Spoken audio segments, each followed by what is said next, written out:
Olá pessoal, bem-vindos de volta. Eu sou a Adelina e este é o Rui. O Rui é cozinheiro e ele trabalha num restaurante muito popular. Há muitos estrangeiros no restaurante. Uns são turistas e outros são residentes. Há um estrangeiro alemão, uma estrangeira sueca e uma estrangeira francesa. Mas o Rui tem um problema.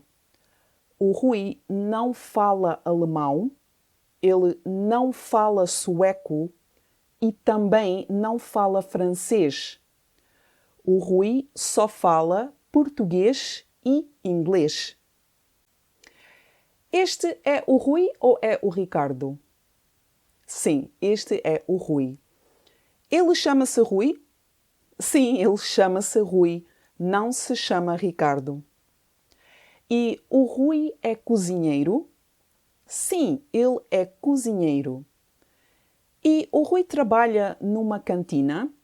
Não, ele não trabalha numa cantina. O Rui trabalha num restaurante. O restaurante é popular? Sim, o restaurante é popular. Há estrangeiros no restaurante? Sim, há estrangeiros no restaurante. O Rui sabe muitas línguas ou sabe poucas? O Rui sabe poucas línguas.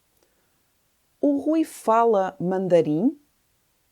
Não, ele não fala mandarim.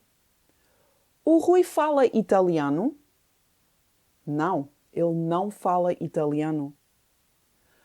O Rui fala russo? Não, ele não fala russo. Fala alemão? Ou francês? Ou sueco?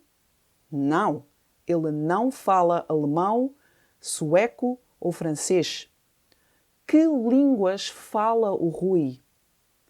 O Rui fala português e inglês. E tu, que línguas falas? E eu vejo-te no próximo vídeo. Tchau!